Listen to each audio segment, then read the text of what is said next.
Halo semuanya, aku Rifki Ardiansyah, mahasiswa pendidikan IPA angkatan 2022. Nah, pada kesempatan kali ini, aku bakal ngajak teman-teman nih, kita kepo-kepo bareng mengenai salah satu warisan kebudayaan Tegal, yaitu batik Tegalan. Batik Tegalan merupakan batik yang tergolong ke dalam jenis batik pesisir, karena ragam hiasnya yang natural dan dapat dikenali dari motif gambar atau motif reng-rengan yang besar atau melebar. Motif batik Tegalan banyak mengadopsi dari bentuk aneka flora dan fauna. Sedikitnya ada 1091 motif batik Tegalan yang teridentifikasi dan terdaftar di buku katalog. Keberagaman motif tersebut tentunya tidak lepas dari para peran seniman atau perajin batik yang terus berkarya. Salah satunya adalah Ibu Andriani yang sudah menekuni batik dari tahun 2015. Halo semuanya, selamat siang semua teman-teman. Jadi pada kesempatan kali ini saya sudah bertemu dengan salah satu pengrajin batik Tegalan, yaitu dengan Ibu siapa Bu? Andriani Batik. Ya, dengan Ibu Andriani Bu. Oke, mungkin saya mau tanya-tanya sedikit nih Bu. Kalau Ibu pertama kali batik itu sejak kapan? Kalau belajar batik sih dari kecil, karena kebetulan di sini kan desa pembatik, kayak udah turun temurun. Cuma untuk lebih serius mulai menekuni batik sekitar 2015. Berarti dari 2015. Itu kan tadi katanya turun temurun, itu berarti dari Mbah almarhum Mbah, ibu, terus saya, terus di atasnya mungkin juga batik. Maksudnya Mbah Buyut gitu. Nah, terus biasanya kan saya juga orang awam ya yang kurang tahu tentang batik. Itu biasanya bahan-bahannya itu apa aja sih kalau untuk membuat batik? Kalau untuk membuat batik jelas pakai kain ya. Untuk kainnya kita karena di Tegal nggak ada apa-apa pabrik kain, kita beli kalau nggak di Jogja ya di Solo, kalau nggak ya di Pekalongan. Terus kalau untuk apa itu Canting lilin juga kita belinya sama, kalau nggak di Pekalongan ya di Solo. Semua peralatannya dari sana.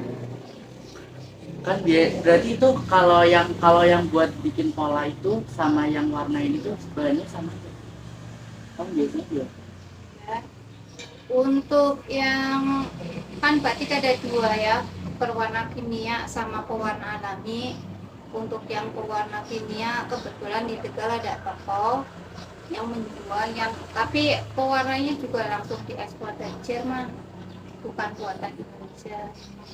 Kalau untuk yang pewarna alam baru ada di lingkungan sekitar kayak daun-daunan ataupun kulit-kulitan dari kayu, kan di sini banyak. Nah, itu berarti kayak ekoprint gitu ya? Ekoprint, terus batik warna alam kayak yang indigo gitu, terus kulit rambutan, kulit manggis, daun mangga, banyak lah.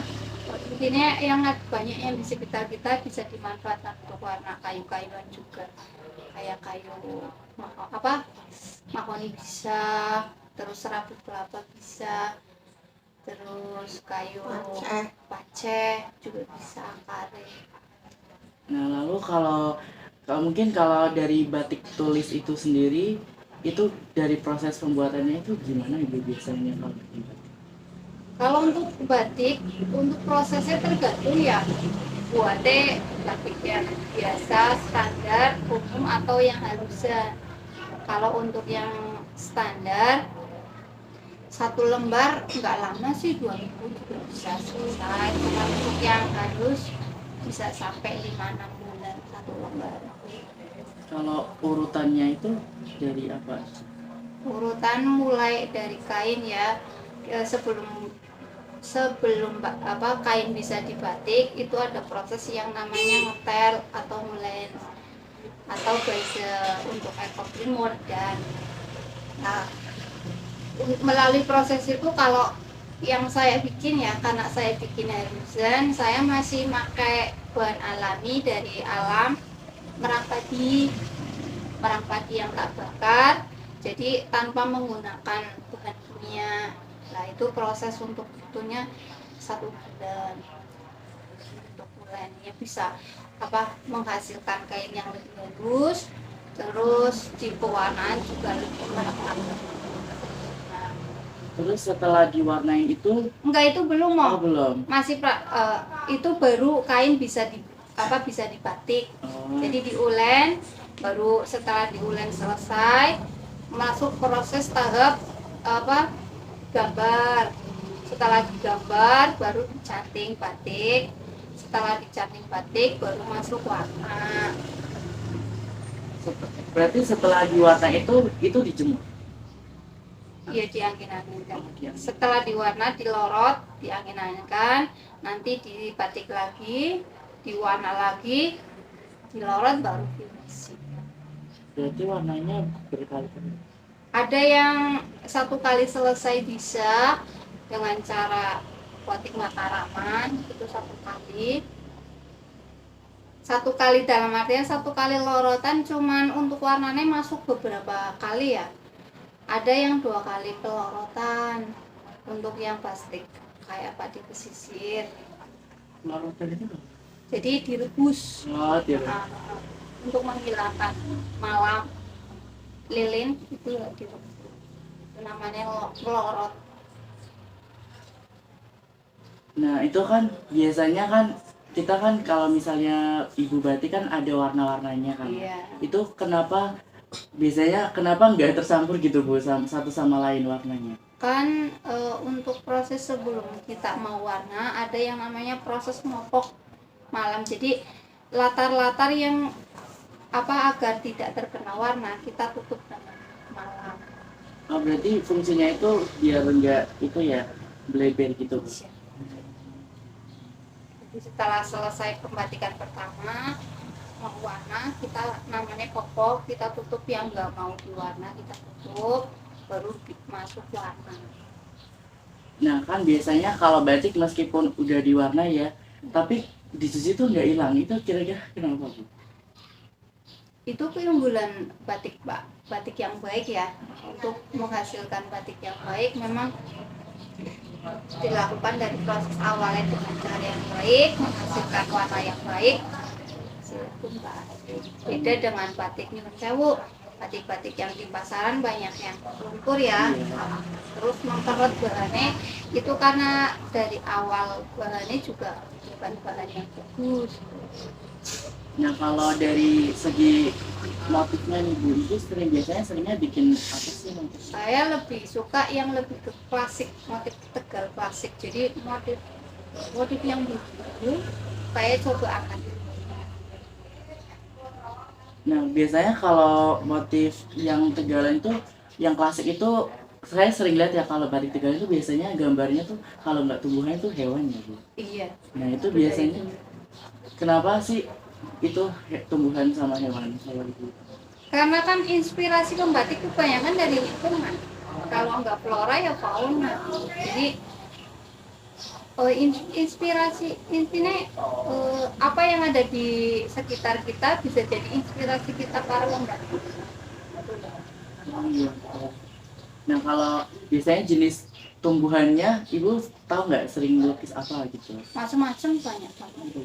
Jadi ketika kita suka bunga seruni contohnya, kita bisa keaplikasikan. Kita suka bunga apa, kita bisa aplikasikan.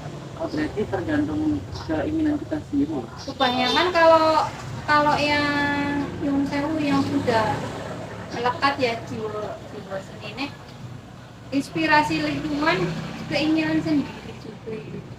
Termasuk pohon pisang pun bisa dijadikan inspirasi untuk dijadikan batik, tergantung gimana kita mengolah untuk biar kewas manis. Nah, kalau kan Ibu juga seringnya batik klasik Tegalan ya Bu. Iya. Nah, itu bedanya sama batik yang lainnya?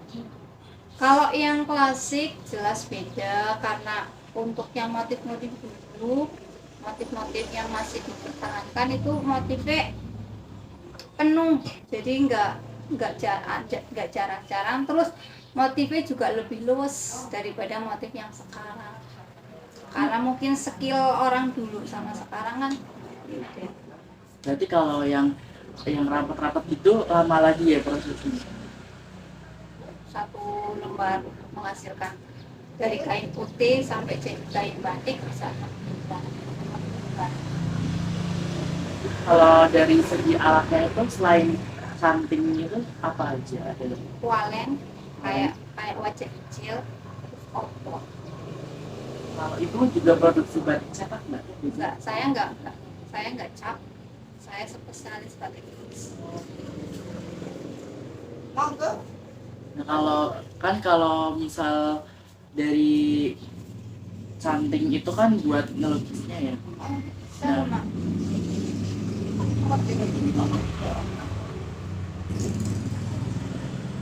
Nah itu berarti kan kalau misal fungsi cantingnya itu kan buat ngukirnya. Nah kalau alat-alat yang lain tuh biasanya fungsinya untuk apa sih Bu? Kayak misal saya tuh pernah lihat yang kayak kayu gitu buat ngejabarin batiknya itu. Untuk apa? Untuk cara kan masing-masing orang beda-beda. Kalau saya lebih suka pakai karung bodi daripada yang di apa yang di pakai kayu, karena pakai kayu biasanya nanti berlubang. Saya tidak suka. Jadi itu cuma cara kerja saja masing-masing. Kalau saya lebih suka yang langsung di lantai pakai karung goni karena lebih aman, nggak bolong. Sementara kalau yang di kayu dijepit kan harus di lubang untuk mengencangkannya. Nanti hasil ada lubang. Nah berarti kalau misal batik yang klasik tadi Ibu bikin itu biasanya satu batik itu berapa lama? 5-6 bulanan satu lembar. Asalnya ngurut Jadi hampir setengah tahun ya? Natar ngurut kanan mulakian batik itu Hampir setengah tahun ya? Kali bapak yang mereka Iya Bu. kali bapak asalnya urut menek. Nah biasanya kalau untuk satu batik itu menghabiskan berapa warna? Untuk lilinnya kurang lebih sekitar ada yang 2 kilo keseluruhan ya, ada yang sampai 2 kilo. Untuk pewarna tergantung kita mainnya di warna mataraman atau warna pesisir. Kalau warna Mataram kita hanya memerlukan cuma warna dasar biru ya, warna dasar hitam. Sementara untuk warna pesisir karena itu ada merah, hijau, ungu, terus merah, hijau, biru, ungu. Biasanya untuk warna pesisir itu lebih banyak warna. Nah biasanya kalau Ibu itu menentukan satu harga batiknya itu gimana? Sebenarnya kalau mau ditentukan dengan harga per bulannya berapa gitu, itu nanti jatuhnya terlalu mahal karena nggak mungkin kan satu bulan kita hargai kerja cuma 1 juta, jelas nggak mau. Cuman kan kita lihat pasar juga, kadang satu lembar saya hargai 5 juta aja orang bilang mahal banget. Sebenarnya kalau tahu cara kerjanya murah banget, karena 5-6 bulan baru selesai dibagikan ya, mau dihargai berapa tenaga kerjanya. Cuman karena satu seni, 2 kesukaan, jadi nggak yang terlalu kayak kerja harus segini. Nah kalau udah 1 tahun biasanya Ibu produksi berapa batik? Kebetulan selain saya memproduksi batik buatan sendiri, saya juga bekerja sama dengan pengrajin sekitar. Untuk saya beli yang setengah jadi, nanti saya tinggal finishing jadi untuk tambahan. Selain hasil dari batik saya sendiri, saya punya hasil dari pengrajin sekitar. Nah ini mungkin terakhir ya Bu. Nah mungkin harapan Ibu untuk batik Tegalan ke depannya? Untuk harapan saya mudah-mudahan ke depannya semakin banyak anak muda yang cinta batik, mau berkecimpung mendalami batik agar batik Tegal generasinya nggak punah, karena sekarang pengrajin batik yang mau benar-benar membuat batik yang klasik bisa dibilang langka. Udah jarang anak-anak muda, jarang anak muda yang bisa sampai membuat batik dari awal sampai finishing. Udah itu menjadi harapan saya ke depannya, mudah-mudahan banyak generasi yang tertarik, nggak cuma tertarik melihat batik, tapi juga tertarik untuk ikut terjun melestarikan batik. Terima kasih ya Bu, udah siap di wawancara. Nah jadi gitu teman-teman, beberapa wawancara dari saya dan Bu Andriani. Saya mengucapkan terima kasih untuk Bu Andriani. Nah gimana nih guys, udah tahu banyak kan tentang batik Tegalan? Jadi batik Tegalan memang terkenal dengan motif-motif yang khas, dari flora dan fauna hingga simbol-simbol tradisional yang merefleksikan keindahan alam dan kehidupan sehari-hari masyarakat Tegal. Selain motifnya yang indah, terdapat juga nih guys konsep sains di dalamnya, mulai dari alat dan bahan yang digunakan, proses pembuatan, hingga tahap finishing. Oleh karena itu, bersama saya, kita mengeksplorasi batik Tegalan nih dalam kajian etnosains, sifat zat, dan karakteristiknya. Halo teman-teman semua, ketemu lagi bareng aku. Kalau kemarin kita sudah tanya-tanya tentang batik, kepo-kepo tentang batik sama Bu Andriani, dan kita dapat wawasan baru nih tentang apa itu batik Tegalan, bagaimana proses pembuatannya, dan bagaimana step by step yang harus dilakukan. Nah, kali ini aku bakal merekonstruksi dari pengetahuan-pengetahuan yang didapatkan dari Bu Andriani melalui sesi wawancara. Yang pertama itu dari segi sainsnya, dimana bahan yang digunakan ini dalam pembuatan batik itu ada bahan kimia dan juga bahan alami. Hal ini juga sesuai nih teman-teman dengan apa yang dijelaskan oleh Amila, bahwasannya bahan kimia dari batik itu sendiri itu terdiri dari natrium hidroksida, sodium nitrit, sodium silikat, dan juga pewarna seperti naftol. Nah, sementara untuk bahan-bahan alaminya itu kayak seperti tumbuhan di sekitar kita, entah dedaunan atau bahkan buah-buahan. Nah, lalu yang sains yang kedua yaitu bahwasannya batik itu tidak mudah hilang nih teman-teman, atau pewarnaannya tidak mudah hilang karena dilakukan dengan cara yang baik saat membuatnya. Nah, hal ini selain cara pembuatnya yang baik, itu juga dipengaruhi nih teman-teman ternyata oleh bahan yang digunakan. Sebagai contohnya, pewarna batik yang menggunakan naftol. Nah, naftol ini merupakan zat warna yang tidak dapat larut di dalam air. Oleh karena itu, batik warna yang dihasilkan itu tidak akan mudah hilang ketika dicuci. Nah, naftol ini juga tidak memiliki afinitas terhadap serat selulosa, sehingga apabila ingin melarutkan pewarna ini dengan air, maka zat ini harus dilarutkan terlebih dahulu menjadi larutan naftolat yang larut dalam air.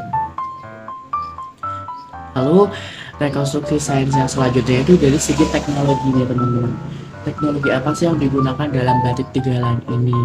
Nah, salah satunya yaitu alat yang digunakan dalam membatik ini adalah canting dan juga wajan. Karena biasa digunakan untuk membatik nih teman-teman. Nah, sains yang tersirat di dalam pengetahuan ini itu adalah bahwasannya kita tahu bahwa kita ketika menaruh lilin atau malam cair di dalam wadah dan mengalir melalui pipa kecil pada canting, itu terjadi kontak atau gaya gesek nih teman-teman antara cairan lilin dan juga permukaan pipa atau wadah, sehingga nantinya berlaku persamaan kontinuitas yang menjelaskan tentang hukum kekekalan massa, bahwasannya jumlah massa yang mengalir pada berbagai penampang persatuan waktu selalu sama. Sementara wajan yang digunakan ini untuk memudahkan karena sifatnya dari zat cair ini yang dapat menyesuaikan dengan bentuk bejananya.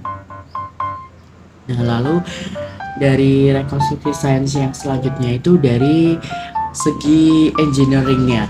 teknik-teknik yang digunakan. Nah, teknik yang pertama itu ada teknik morden nih teman-teman. Nah, morden ini untuk menghasilkan kain yang halus dan juga pewarnaan yang lebih menyerap. Kenapa sih itu bisa terjadi? Nah, hal ini tuh sejalan nih teman-teman dengan tujuan dari morden itu sendiri. Sesuai yang disampaikan oleh Kumalasari, bahwasanya tujuannya itu adalah untuk menghilangkan zat-zat yang menempel pada kain. Jadi zat-zat yang tidak berguna atau zat-zat pengotor pada kain itu akan dihilangkan pada teknik morden ini. Selain untuk menghilangkan, dia juga untuk membuka serat untuk mempermudah tahap pewarnaan. Lalu mengapa ya pewarnaan ini jadi lebih menyerap? Karena morden sendiri itu merupakan zat-zat yang berfungsi sebagai penguat dan pembangkit warna, bisa dengan zat kimia seperti tawas maupun zat alami yang digunakan Bu Andriani, yaitu merang padi. Lalu teknik yang selanjutnya ada teknik pewarnaan. Nah, kita tahu kalau bahwasannya pada batik antara warna satu dengan warna yang lainnya itu tidak tercampur nih. Nah, itu karena ada malam yang digunakan. Nah, hal ini itu ternyata sesuai nih teman-teman dengan proses atau konsep sainsnya, dimana sebelum proses pewarnaan itu nanti ada yang namanya proses melopok atau menutup bagian yang tidak ingin diwarna. Nah, ini dapat terjadi karena malam itu memiliki sifat nonpolar yang mengandung minyak. Oleh karena itu dapat menolak air yang sifatnya polar, sehingga dapat menahan pewarna batik agar tidak meluber antara satu sama lainnya. Nah, lalu teknik yang selanjutnya ini ada teknik gelorot atau perebusan kain. Nah, teknik ini itu digunakan itu untuk menghilangkan sisa-sisa lilin. Nah, hal ini sesuai dengan sifat malam itu sendiri nih teman-teman, yang mudah meleleh dengan suhu tinggi. Proses ngelorot ini memerlukan bantuan air panas, di mana air panas nanti akan membantu malam untuk mencair dan lepas dari kain. Nah, untuk rekonstruksi sains yang selanjutnya itu dari segi matematik ini. Canting yang digunakan itu hanya untuk memudahkan proses pembatik dalam mengaplikasikan lilin pada kain. Kalau sebenarnya lilin atau malam yang sudah mencair ini akan dituangkan kepada canting. Nah, kita dapat menghitung nih teman-teman berapa massa jenis dari lilin itu sendiri dengan menggunakan persamaan rho sama dengan n per v. Lalu selain itu juga untuk menghitung debit malam atau lilin yang mengalir pada pipa dapat juga nih dihitung, yaitu dengan menggunakan persamaan Q sama dengan A per V. Selain itu asas Torricelli juga berperan nih dalam canting yang digunakan untuk membatik, di mana Torricelli yang merupakan aplikasi khusus dari hukum Bernoulli yang menjelaskan bahwa besar laju cairan pada pipa keluaran itu dirumuskan dengan persamaan V kuadrat sama dengan akar 2G H1 min H2. Dengan begitu kita bisa menghitung nih berapa kecepatan aliran lilin ketika melalui pipa canting. Lalu untuk matematika yang selanjutnya itu ada bahwa Bu Andriani mengatakan bahwa beliau menghabiskan 2 kg dalam satu batik dan diproses selama 5-6 bulan dan dihargai sebesar 5 juta per batik. Nah, jika ditarik dari apa yang disampaikan Bu Andriani ini, maka selama 1 tahun beliau bisa menghasilkan 2 batik dengan menghabiskan 4 kg lilin dan juga mendapatkan penghasilan sebesar 10 juta dalam 1 tahun, yaitu dengan 2 batik. Nah, jadi begitu ya teman-teman dari rekonstruksi sains yang sudah saya paparkan. Nah, harapan saya untuk generasi kedepannya, terutama buat generasi muda, kita lebih cinta lagi terhadap batik, terhadap kebudayaan sekitar agar tidak mudah punah. Jadi kita harus selalu meninjau dari segi sesuatunya itu dengan konsep sains. Oke, terima kasih atas perhatiannya teman-teman semua. Terima kasih sudah menonton etnovlog saya sampai selesai. Semoga apa yang saya sampaikan bisa bermanfaat ke depannya. Terima kasih. Wassalamualaikum warahmatullahi wabarakatuh.